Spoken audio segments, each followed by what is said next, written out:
Hi guys, welcome to the Revive Stronger podcast. It's me, Steve Hall, as always, and today I'm joined by the one and only Mike Israetel for another Q&A. We are recording this early, for me at least, or actually I guess it's kind of somewhat late for Mike, in that it's kind of in the middle of the night / really early in the morning the next day. And Mike said, is this the first time you've kind of struggled sleeping, Mike? Is it just now, or has it been a while now? So struggled, not even remotely the first time on this diet. Really struggled. This is the worst night. It's also the last night of my true deficit of this entire diet, which has lasted. Let me try to count. I got to scroll back a long time to count. So let me give you an almost exact number of weeks. 1, 2, 3, 4. Oh wait, so June, right? Yeah, June. It's crazy that I'm going back to June. 3, 4, 5, 6, 7, 8, 9, 10. 11, 12, 13, 14,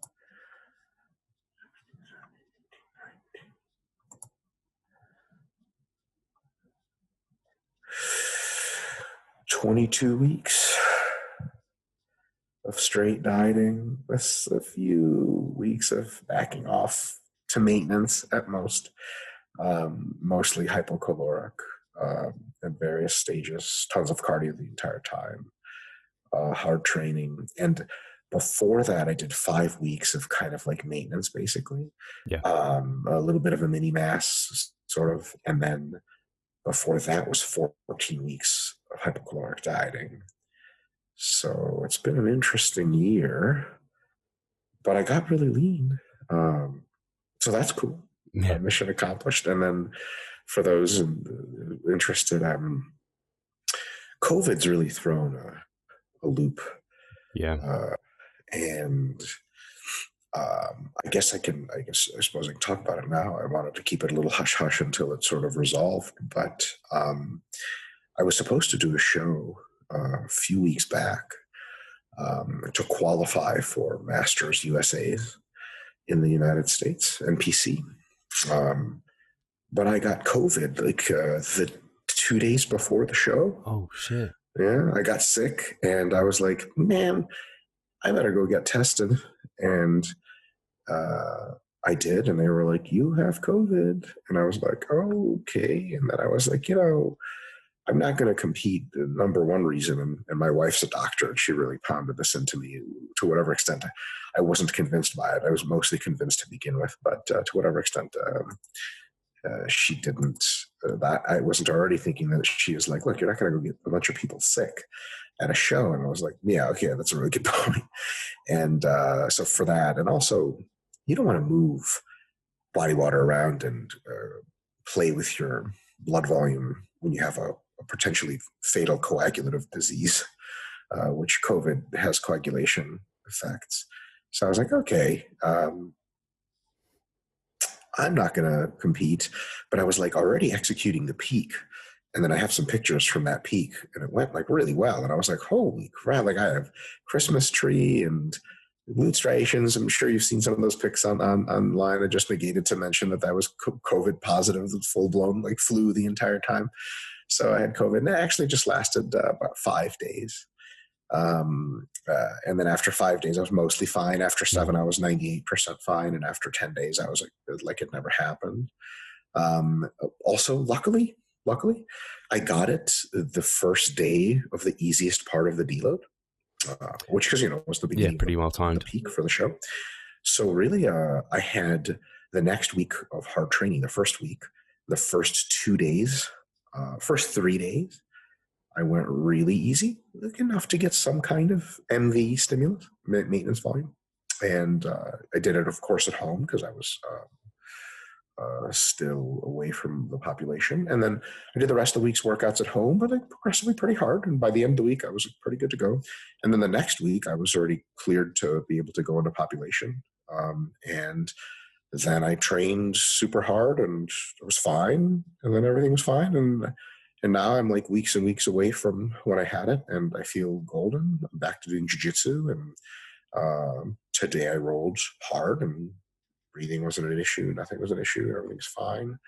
So that was really cool.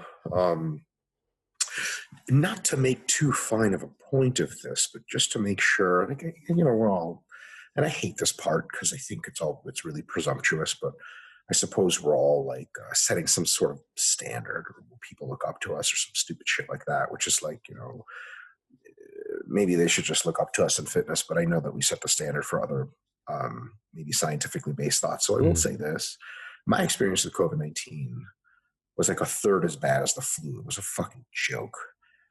But I have an aunt who's in her mid-70s and not in good shape, and she currently is on a respirator. She will very likely die from COVID-19.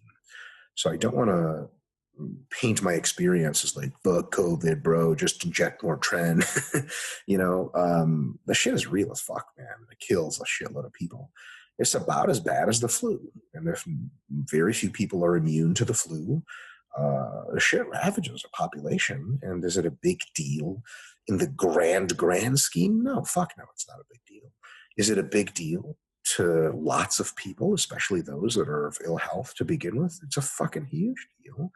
And then it makes the vaccines, especially, and some of the lockdowns and stuff in some measures, worth the conversation at the very least. So that's kind of my 2 cents about that. But in any case, I sort of died right through COVID, trained more or less right through it. And now I'm in the shape of my life. Really weird shit is going on with my body. I did cardio to failure a couple of times to where like I had to, I was walking. And I was like, oh, I can't stand anymore. So I had to sit down. That's fun. That's the good body's low good. blood sugar. Steve, I actually have no idea what it is. My best guess is definitely low blood sugar contributes, but it's not an acute hypoglycemic episode. Okay. What it is it I think is evidence of the central governor model of fatigue. That's what usually fatigues you when you're in an endurance race. Is your body is detecting incredibly low fuel stores and incredibly low ability to perform. And it sort of gives your brain, central nervous system, a hard cutoff of like, shut up, sit down. So it makes you kind of like very fatigued feeling and very like, oh, like my eyes start to close, stuff like that. This also happens, tends to correlate with also low estrogen environment, which I'm in right now. Jared had just done his peak to get his pro card, which was really crazy. And he got to a level of lean, which I've never actually seen in person before outside of a bodybuilding stage, like with a friend. And I was like, is he going to die? Like he had shit going on with his body that didn't make any sense. And he was like a zombie for the last week and a half. It was just like his eyes would close. He was barely cognizant. He could wake up for training and cardio, and that was really just about it. He could do his work. Like we'd watch like TV and he'd be like, and I'm like, you good? And he's like, not really, but it's funny. So I'm in that situation now. So it's really interesting. And now it's all about getting the peak done. I have, with COVID, who the fuck knows, but I have a show planned for like a week and a half from now. And then another one, hopefully half a week after that. Hopefully these shows are like, I'll show up and look pretty decent. That'll be really cool. And it'll be something to check off the list and keep the momentum going and transition into a mass phase and get much bigger. If a show, for some reason, if COVID really goes crazy and they lock everything down and a show doesn't work out, at the very least, we'll continue to post, I guess. I'll execute a peak for sure and post some really gnarly pictures, but at the very least, I've already posted, pictures with like really gnarly glute striations and stuff like that and veins everywhere, which for me is like, I think I successfully this cut got the monkey off my back of like, can I get lean? Really lean. Yeah, I did. Now the monkey on my back is, can I peak for a show? And I think we have reason to believe that it's probably going to be a bit more straightforward because we have a lot of stuff worked out about how that process works. And with Jared, that was the big monkey on his back. See, he had gotten lean before, but the peaking, especially on the special sports supplement side, because it's funny, he's turned himself pro naturally, and he's turned like 20 other people natural pro. And the way you peak at natural is way different water and salt wise and carb wise than you peak someone who's on special sports supplements. And he finally figured it out with Broderick's help and so on and so forth, and reading a ton, investigating a ton, experimenting a ton. He figured it out, but he didn't just figure it out. I mean, he fucking knocked it out of the park. I don't know if you've seen those pictures from his Nationals win, but like some shit was going on with his body. He was just straight up ran out of body fat. I happened to be there in person for his victory, and it was really magical because they brought him out, they put him center stage, they never moved him, and he just walked right back into the lineup, and everyone was like, "Well, that guy won," and the entire time it was all for second place. So it's really cool to sort of mini vindication and kind of a great realization process of sort of unlocking the mechanism, the mystery of how all this works, because there's a lot of factors at play. And just to, while I'm ranting, just to say something I think the viewers may find interesting, there's a lot of folks in the industry, the prep coach industry, especially the special sports supplement side of it, which are like, which say something pretty wise, that is like, we go meal by meal and hour by hour, and we change the plan of peaking to adjust. And so that sounds really good, and it in large measure is, except there's a complexity there. The complexity is that recompartmentalization exists, and that is when you ingest fluid or fluids, they don't just end up in the intramuscular compartment or in the subcutaneous compartment, just like right away. You eat a meal, it's actually not technically inside your body. It's within your coelomic cavity, which is like your organs and stuff, but they're not like, it's technically sort of outside your body. It has to enter first the bloodstream in the splanchnic circulation, and then it has to go from the bloodstream to some intracellular or extracellular component, like inside the muscle or under the skin. And that all takes time and transitions.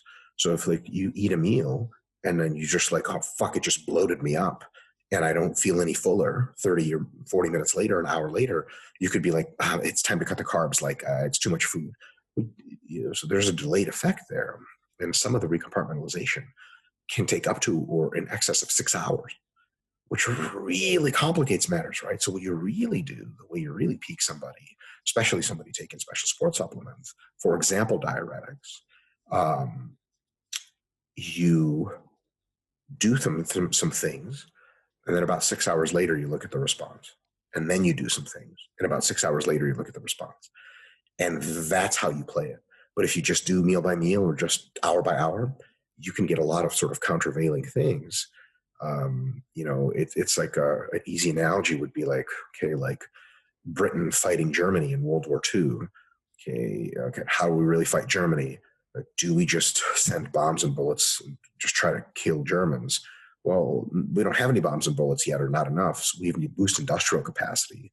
But like for a few months while you're boosting industrial capacity and physically making tanks and bombs and bullets and guns, what you're doing is like your money's going like this.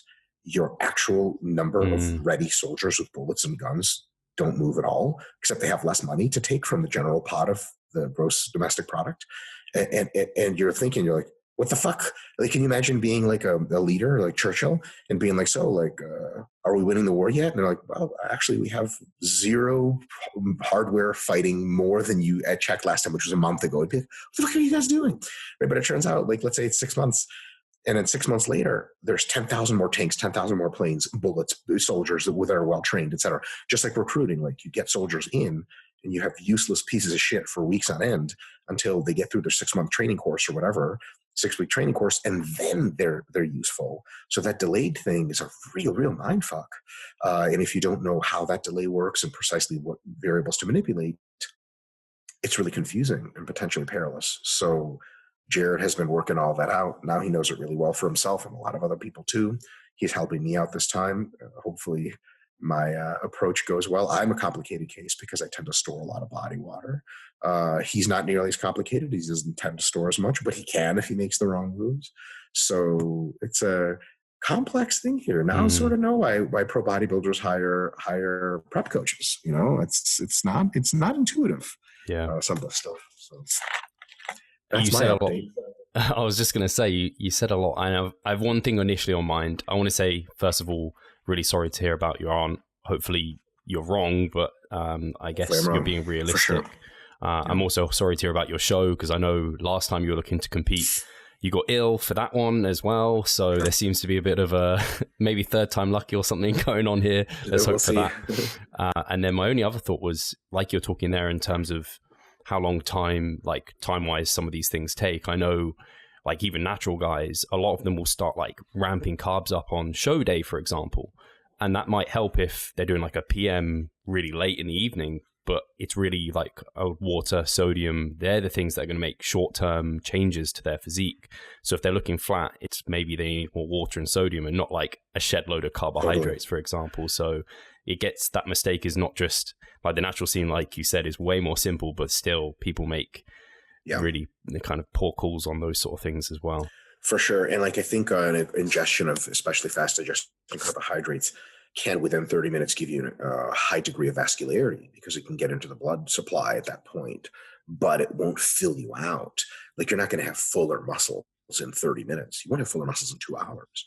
So that's a great point, Steve. Yeah, people do make that mistake in natural bodybuilding as well. So it's a learning process. For sure.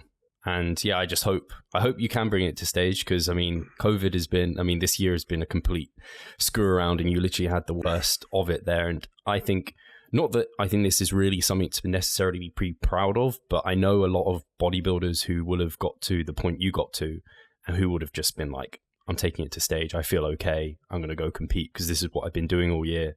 And so I just think it's so great that you're not, and I'm not surprised you're not. That's the right thing to do. But I think, unfortunately, there would have been people that would have just decided to compete and selfishly taken it to stage. So I'm really glad that, you've kind of, hopefully that message holds people kind of to moral high ground. Sure. Yeah. And there's, I guess, virtue signaling sucks. The crazy SJWs ruined it for all of us. But sometimes, you can Captain America your way to some shit that's probably just more right than wrong. You know what I mean? Like your inner Eric Helms. It's like, like, am I a warrior here, or am I just a piece of shit? And maybe there's not a fine line between the two, but maybe there's like you're on a bit more of one side of the spectrum than the other. And, COVID sucks so much that the whole thing of the degradation of our normal way of life, that like the less of a big wave we have and the sooner it ends, the better. And the good thing is there's now around the world currently, as of this recording, there are 4 viable vaccines that are highly, highly effective. By the spring, they're going to be in mass circulation, and COVID's going to start to be pretty much over, and then it'll be a memory. And people, I think it's worth reminding people that some people are get this like shock effect where they're like, no, you don't understand. It's the new normal. It's always going to be around. Like the flu, like 1918 flu pandemic was like the real deal, way more fucked up than COVID. And then it was over, and then it wasn't a thing. Like you didn't hear people in World War II being like, "I'm still dealing with the flu pandemic." Like this just wasn't a thing. It was like, matter of fact, 2 years later it was a thing. So it's going to be over. It will be over, and if we can hasten that process and do less damage along the way, I think it's probably a good thing. So. Yeah. Awesome. Should we get into some questions? Yeah, for sure. Well, I'm going to ask now, actually, before we get to the end. Where is the book on the cards? Because I'm pretty sure you're looking to release it in like the next few weeks. So I know people next few weeks. Yeah, the graphics guy is physically like all the text is written, edited, all the figures are made, edited. He's just like physically putting it together, and in the next 2 or 3 days, we get one final look at it, and then it goes to our marketing team, which decides when it's best to release it and how. We're like making the cover right now, so yeah. That's really exciting. It's gonna be really cool. Yeah, it's gonna be a really good book. Which chapter is your personal favorite, if you have one? I hate all of them. Overload, chapter 2, I think, unless we count the intro as a chapter. It's meaty. God damn, it's meaty. It's like 30 or 40 pages, and it introduces raw stimulus magnitude and all these concepts, and really talks about them in a deep level. Nice. So that, like, if you've been watching the YouTube videos, if folks have been tuning into the Revive Stronger interviews here, we've been hinting at and even explaining to considerable depth some of these concepts, but this really fleshes it out. And it's awesome to have it in written format so that you can really study it and that you can really understand it. MRV, MEV, all that other stuff. really, really well explained for hypertrophy. So that like, how does overload work for hypertrophy? That chapter just destroys that shit. And you're really going to be able to understand, okay, what does it mean to train hard for muscle growth? Once you read the overload chapter and really sort of digest it, it's going to be a lot of like, oh, wow, like this is kind of like a code that unlocks a lot of answers. Oh, hopefully. Or I was like schizophrenic when I wrote it, and then it's just a whole bunch of nonsense. So we'll see. Fast, efficient fat loss. Does that sound like music to your ears? The mini cut movement might just be for you. Mini cuts are like robbing the fat bank. You want to get in and out with as much fat as possible. In a short period of time, you could easily look to lose 6 to 12 pounds of fat. The mini cut movement is excellent. There's group support for extra accountability and also expert help within the group. We have educational videos to keep you on track along the way, and you get all your nutrition and training customized and individualized for you. So if that sounds of interest, get involved with the mini cut movement. I know I always say the scientific principles of strength training for me was like that matrix a little bit, and I know you've definitely expanded upon that, and I've seen more come from that. But I know just from writing things, but particularly long form content, when you write, you feel like you know something really well, and then you're like, oh, and you learn new stuff just by writing. So yeah, I know there's going to be some nuggets in there that you've probably never touched on when we've chatted, or you've talked on like RP Plus and everything. Tons. It's the synthesis of all the stuff we've sometimes merely been hinting at for the last several years. And I'm really happy this book is coming out, because I'm so tired of directing people to random YouTube videos. You know, people say, where do you really get into like this concept of SFR? Where do you get into raw stimulus magnitude? Where do you get into fatigue management? And it's like, the hypertrophy book. It's just going to be this thing where like, just get the fucking book. I don't know, pirate it or something. You know, I'm sure that'll be a thing. But like, it's just get the book and then read it. And then what is also really cool, I think this is just a wonderful way about the way our community works, is a lot of folks will read the book who have nothing to do with RP or work for RP, just sharp folks that maybe have a master's degree, maybe an undergrad, maybe they're just self-taught. They're going to start to understand these concepts really, really well. They're going to be able to disseminate them to other people.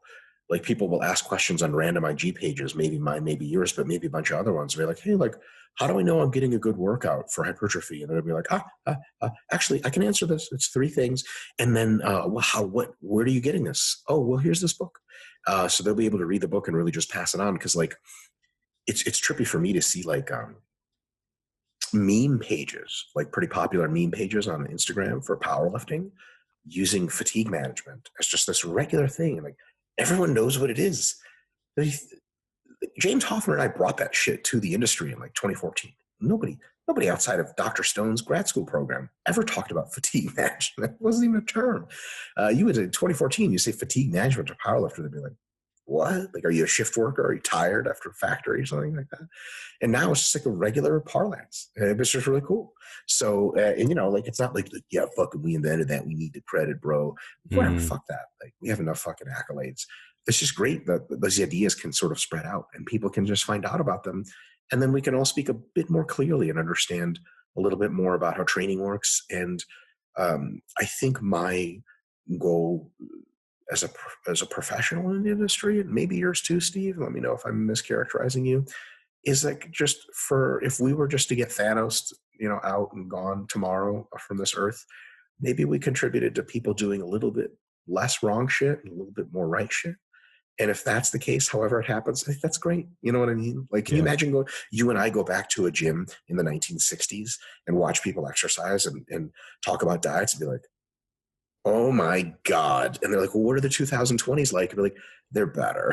Like, more people are doing, because, you know, nowadays, like, regular moms at the gym are like, oh, I'm doing macros.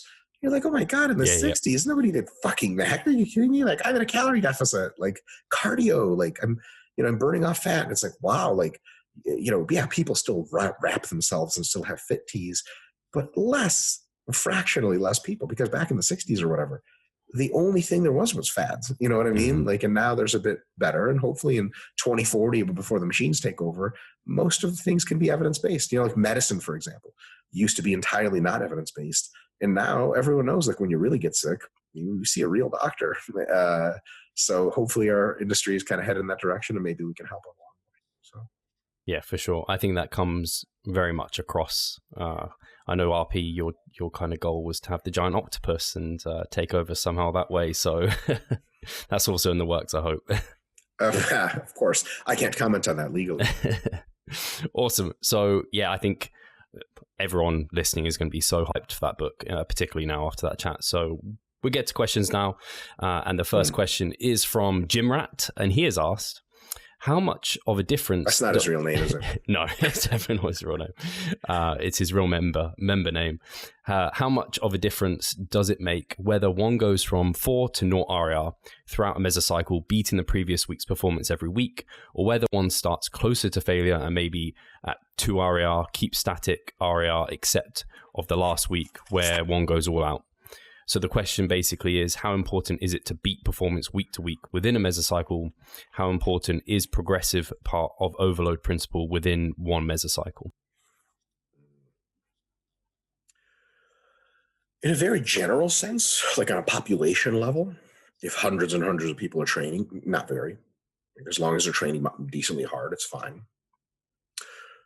But there is two different ways we can approach this question. One is, on a population level, what tends to work pretty well, and this roughly equivalent. Something like if you feed half of the United Kingdom pancakes or waffles by random, will they roughly equivalently enjoy the breakfast? Probably, they're both good. There's another question, though, of as an individual, what do you prefer, pancakes or waffles? A lot of individuals can have a very, very, strict opinion about that. Be like, I really don't like pancakes and I love waffles. And other people, whatever, I don't care, or it's by the mood. So if you're going to give yourself the best possible chances of success, population average data no longer works that well for you. It's kind of like a lot of the research that's been summarized lately by Eric Helms and his colleagues and Greg Nuckols and Eric Trexler about the individualization of training volume, like not just do higher volumes work better than lower, which is a good first question to ask. And the answer to that was generally yes. But it's a good, based on your own volume history, does raising or lowering volume make you more jacked? And the answer is on average, but not entirely for everyone, raising your volume work. So it's kind of like, we don't so much care, is 12 sets a week better, 18 sets a week better? Yeah, okay, on average 18 is better, but averages don't do much when you're the individual. When you're an individual, we can ask a deeper question of, what did you do last month? I did 14 sets. Well, yeah, maybe try 16, right? So with the RIR thing, here's the deal. If on average you hit roughly 2 RIR, you're good. That's a really good way to train. The question is, how can you be sure? Well, we know from the literature and just from gym experience and working with, for you, it must be with your company, thousands of clients by now, people can get that shit really wrong. And what they think 2 RIR is can either be 0 RIR the entire time, which means it's a mesocycle of excessively high fatigue and needlessly unimpressive progression and a needless requirement to deload way more frequently than necessary and expose yourself to higher injury risk and so on and so forth. Or it can be, and no joke, and I'm sure you've seen this, 6 RIR the entire time. Like, you see, you've had clients before that were, their 2 RIR really was a 6, you found out at some point, yeah? Yeah, you have to check form, like it's like a strict, you can't give someone a program without checking their like form videos now, because otherwise, unfortunately, some people take it the wrong way and they just think, oh yeah, 4 RIR is easy. It's like, no, 6 RIR is easy. 4 RIR shouldn't really be easy, really. And some people think 2 RIR is pretty easy. Yeah. And then it turns out that's 6 RIR, right? So how do you really know if you're within that 4 to 0 RIR spectrum? Because being in that spectrum is really what we want. And 2 RIR is that average, beautiful place to be. That's great. If we could just nail that every time, great. But we can't, because we can't be sure. So what do? You start at roughly 4, or you can even start at roughly 2. But starting at 4 gives you a good big window. You start at roughly 4, and then what do? You increase the performance a little bit every week. You push yourself a little bit further, so that if 8 weeks later, you're still increasing performance and you haven't had a deload, You were not either. You were 4 RIR and you get unbelievable amount of fitness, which is great, or you really weren't at 4 RIR and now you're at 2 RIR finally, or 0 RIR, and you really were at 6 RIR to start. So that for your next mesocycle, you know not to start as easy.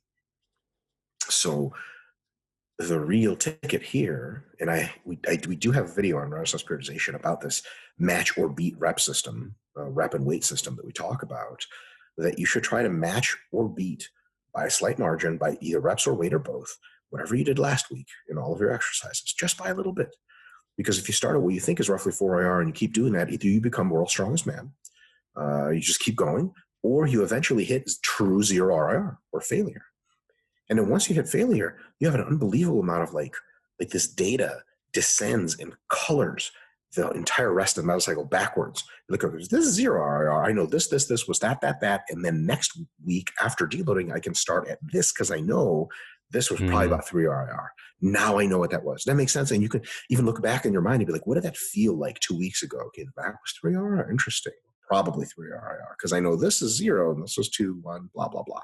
So if you never do push it proactively like that, and this is called proactive progressive overload, not reactive, then you bump into these 0 RIR bumps every now and again, and they give you the most possible accurate picture of, are you doing a good job to actually get in that window? They paint the rest of the window for you. They paint the road for you. It's kind of like if you're driving in bumper cars, like go-karts with, bumpers so you can't leave the road, and you really need to know how wide the road is.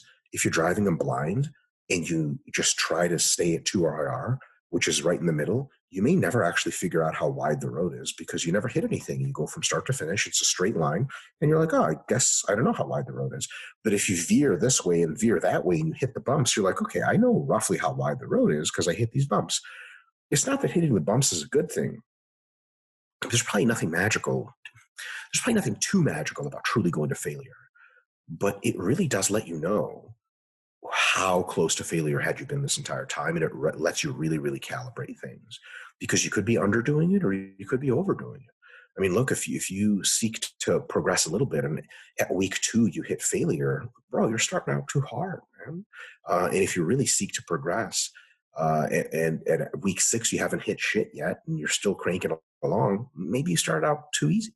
So on an average population data sense, and especially granted that we're able to guarantee or have highly likelihood that we do truly hit 2 RIR, it's totally great. It's totally fine. You don't need to go from 4 to 0 RIR. There are some exotic arguments that will be presented in the hypertrophy book that maybe that progression is better than not, but it's by a tiny, tiny little bit.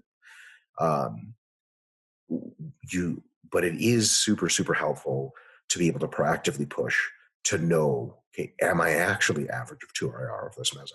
Or am I not? And I really am a stickler for that. I haven't heard a good argument against it yet, which is why I'm not the biggest fan in the world of a real world approach of just hitting 2 RIR or whatever for weeks on end. Because how do you know? Yeah. And sometimes we tend to bitch out, especially with big weights, man. You mean you're over there squatting 150 kilos plus, you squat 150 1 week, week 2, you could squat 150 again and sort of pretend to yourself like I really was 2 RIR, I'm really tired. But if you have this proactive approach in mind, you're, I'm squatting 152.5. And the next week I'm squatting 155 and then 157.5. And then 5 weeks later, you're squatting 160 and you're doing the same reps. And you're like, oh my God, I really had amazing high quality workouts. I've really tested my limits and know what they are. And I might not have done this much actual overloading, and I might have taken it too easy because anything past 150 on your back just fucking sucks and you don't want to add any more weight. Hi guys, Steve here. Just wanted to take a moment of your time to remind you of our online coaching service. At Revive Stronger, we pride ourselves on providing personalized service that will take your physique and knowledge to the next level. If you're interested, check the description and sign up. Yeah, I think just from personal experience, that kind of setting, I call it like the overload threshold of relative intensity being like that 3 to 4 RIR. Mm-hmm. When you think you're pretty much there, reps have started to slow down, it's getting hard, you're getting kind of some disruption within the muscle from that set and things. And then just each week, rather than targeting, I have to reduce my RIR by 1, rather than doing that, just adding either a rep or a small amount of load, that just Does that anyway. Takes the thinking out of it completely. My clients have way preferred that type of thing versus previously they had like targeted RIRs and they're just like, I don't know if I was at 2 or not. Oh my God, it's such a mind fuck to do that. I used to try to do that. I just fucking quit. I started doing the rep match or beat system because there's so much swirling of like, am I being dishonest? Am I not tough enough? Am I too tough on myself? Like, we're not very good at gauging RIR. And this is coming from, I've been training for 21 years now. It's still a fucking crapshoot, especially on new exercises. Fuck, I don't know. Like cable tricep extensions. Do I really have more reps in me? Look, if I get some fucking progressive trance in my headphones and think of my childhood or some shit, I'll give you 8 more reps where I thought it was 2. So what the fuck was my RIR this? I don't know. But if I keep adding 5 pounds or keep adding a rep here and there, and I have to get them, I'll get them. And when I can no longer get them with all the psyching in the world, then it really is failure, and then I don't have to question. So as long as you're starting at what's relatively hard, 3-ish, 4-ish RIR, and you're doing a little bit of progression proactively every single time, that process is a self-correcting process that will exhaust itself. And once it does, the entire time it took to exhaust itself was by definition productive training, or most of it anyway. And it's incredibly informative in a retroactive way. It teaches you a lot about what you did. And then every mesocycle thereafter becomes much more finely tuned. You finish your last bent row session at 100 kilos, you know this next one's starting at 97.5. And someone's like, why not 95? You're like, because that'll be too easy. And they're like, how do you know? You're like, I have this whole, let me show you this whole last meso I did. It's not that complicated because now I really know the shape of this road. I know where the bumps are. And if you don't, someone could say, how do you know you're true to RIR? You won't have an answer to that unless you have pushed it to failure. The only way to really know reps in reserve is to push it to failure every now and again. And this is coming from someone who says that failure training is usually overrated, but it has its place, especially as a big course corrector. Yeah, for sure. Awesome. We'll get to the next question, which is from Weaver. Hopefully I pronounced that right. It's spelt very differently to that, but I'm hoping I pronounced it right because I looked it up. Last time I said it wasn't a name, but apparently it is a name. I think it's Irish, maybe. I think it's Weaver, but I'll go on with the question. What an asshole conquering written rule Britannia mentality you have. Like, oh, the Irish, I suppose there are people we conquered 1,000 years ago. Anyway, allegedly they have strange names. I'll never understand it. So we will say, she has asked, if Dr. Mike could conduct any research study in the area of bodybuilding, what would it be? Oh, realistic or not? I suppose she didn't specify. Sometimes we get these questions on YouTube, which are like unlimited funding and no ethical constraints. I was like, oh yeah, we're raising people with completely different circumstances and then like killing them at various ages to see muscularity. Let's make it realistic then. Realistic study. It's less fun, but much less fun, of course. Yeah, but there's so many studies you could do. A great study would be training people. I'll just give an example of a really neat study. A fatigue equated training study, which I believe has never been done. So you take one group and you train them at what is like 2 to 3 RIR or 3 to 4 the entire time for 8 weeks or something. Another group goes to failure every single time. The volume between the groups is different and it's auto-regulated. Every single week it's adjusted up or down depending on fatigue questionnaire scores. The fatigue questionnaires the average has to be the same between groups. So for example, the 2 or 3 RIR, let's call it the 3 RIR group. Let's say it did 4 sets first week, scored a fatigue questionnaire average on a 1 to 10 scale of 7. Okay. You say, okay, but really what we want is 7 the entire time because it's like pretty fatiguing, but not too crazy. So 4 it is. The failure group also starts with 4 sets. But they score 9 because, 4 sets to failure fucking beats your ass up. So it's okay. Anything over a 7, automatically we scale the volume down. So then we go to 3 sets, right? Next week. And that group, the failure group next week scores a 7 at 3 sets. Okay, sweet. And we keep it constant. And then with 4 sets, the 3 RIR group is now used to it a little bit. And then that second week, they score a 5. So the next week, they get 5 sets up from 4. So they sort of modulate like this over time to keep the fatigue the same. Okay. Why is this interesting? Because a lot of times people will say, like folks like Jordan Peters, for example, will say failure training is great. It's the way to go.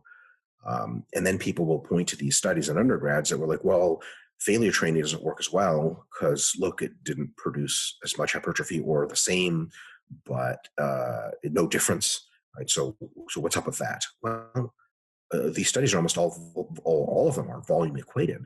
Because 5 sets to failure versus 5 sets not to failure produces the same results, but a lot more fatigue. But hold on a sec. Maybe if the failure group trained less, they wouldn't be as hampered by fatigue and they would get even better results or the same results, but with like half the work. Like, what if we found out that 3 sets to failure was the equivalent hypertrophically of 5 sets not to failure, but took like way less time and was more fun? Maybe there would be more of a place for failure training. Or we could find out that failure training, as I would suspect, is so radically fatiguing for how much stimulus it gives that it's like, yeah, your volume to get the same fatigue in a failure state has to be so low that you actually get considerably less hypertrophy. And then we'd be like, well, the fuck are we going to failure all the time, right? But a lot of times we compare states that are unfair to both conditions. People say like, well, you got to train to failure. I look at the program like, yeah, motherfucker, you do 4 work sets of workout. No fucking shit. I would go to failure too if I trained like a fuck pussy like you, barely did any work. Like do 8 sets and you won't have to go to failure all the time. But then other people say like failure training sucks. I tried failure doing 20 sets a session and I almost died. And it's like, who the fuck does that? Nobody does 20 work sets to failure, you idiots. And it's unfair. And even some of the studies are like that. So I think a study like that that's fatigue equated could compare all kinds of variables, including training to failure and so on and so forth, training isolations versus machines, so on and so forth, that has a real world anchor, which is like per the fatigue cost, being that the fatigue cost is the same, which one of these modalities is more effective than the other. And then you get some real data off that shit. I think that will be interesting because I know a lot of people will say basically it's personal preference. You either train harder with less or you train less hard, but you do more. And it's like much for muchness. Whereas that would give an actual kind of concrete answer of, is it much of a muchness or is one way actually superior than the other? Totally. Which would be interesting. Totally. Just on a side note, I understand what people are saying when they say it's all about personal preference. Personal preference definitely enters the equation, but I think it enters as more of a layered variable on top of what actually works best. And I'm really curious what works best on like a brainless human, like a machine human designed to lift, because then maybe you could learn to prefer whatever was best. I think I've used this analogy before. Like, for example, some languages are just better for communicating technical concepts about science and math than others. They just don't, and some languages are much better for communicating emotion or love than others. And if you were born just speaking a certain language, then yeah, just sort of like, that's the language you're going to use and you have your limitations. But like if you are able, to live in the year 2050 and we have neural implants and you could learn a language in like 3 seconds and Chinese, then you could just fucking learn the best language to communicate whatever it is you need because it comes essentially at no cost. So like knowing which languages are best for what outside of what you speak or what you personally prefer. Like I love hearing the French language. Like that's nice, but is it best to describe how rockets move, versus how lovers move or something? And if it's not, then just don't fucking use it. So I really have reservations about when people overuse the personal preference thing. They're like, because, people like discover that in 2009 or something on the internet. Like it's all about preference. Like it's not all about preference, for the bodybuilding stuff, since that seems to be a topic we talked about earlier. It's like, someone could say like, do you like to carb up on brown rice or white rice or pasta? Maybe it is preference. But if someone's like, yeah, I like to carb up on pizza, you're going to be like, what about all the sodium and fat? Like really? I think you can do better. You know what I mean? Objectively, you can do better. Now, so there is definitely room for personal preference, but I think finding out what works physiologically, better or worse, is a really good idea. Because, like, I'll put you this way. And this is why one of the reasons why competition, and not formal competition, even just Instagram or just looking at your own pictures, is really cool. It anchors you. At the end of the day, we're not mostly in the gym to just have fun, especially in our audience. We're here to get fucking results. That's why people listen to Steve Hall's podcast. They want fucking results. They're tired of just fucking around. And I kind of want to know what gives me the best results. And then maybe I won't really, really prefer. I'll be like, okay, I'm okay with not getting the best results. But like, if you place second at a bodybuilding show to someone and they place first, the next macro cycle you do for your next show, you're going to talk to your coach and he's going to be like, what do you prefer to do? Be like, fuck prefer. Let's fucking do what it takes to win. You know what I mean? Like, do you think Phil Heath does things that he like prefers to do versus not? I'm inclined to believe that that's less likely the case. And when he's preparing for the Mr. Olympia, like, perfect example, Brandon Curry.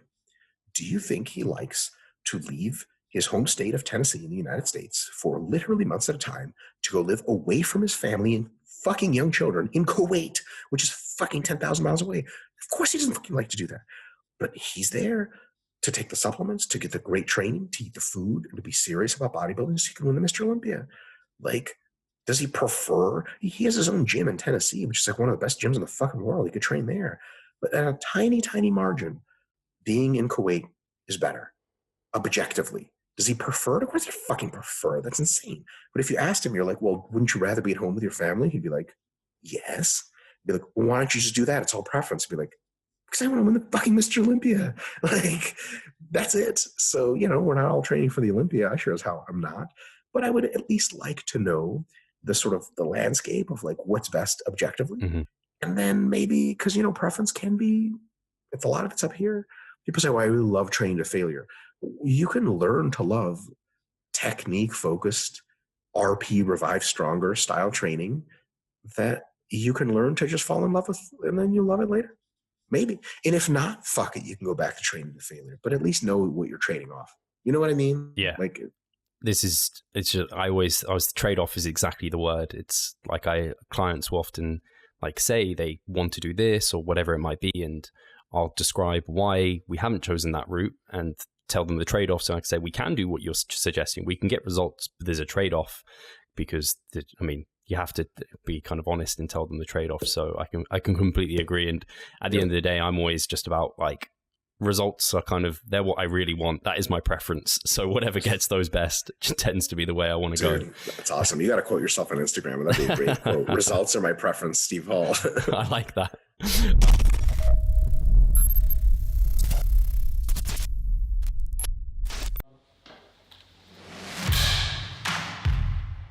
So I'm Steve Hall, founder of Revive Stronger and a coach of Revive Stronger. My name is Pascal Flor. I'm the co-owner of Revive Stronger and also a coach, of course.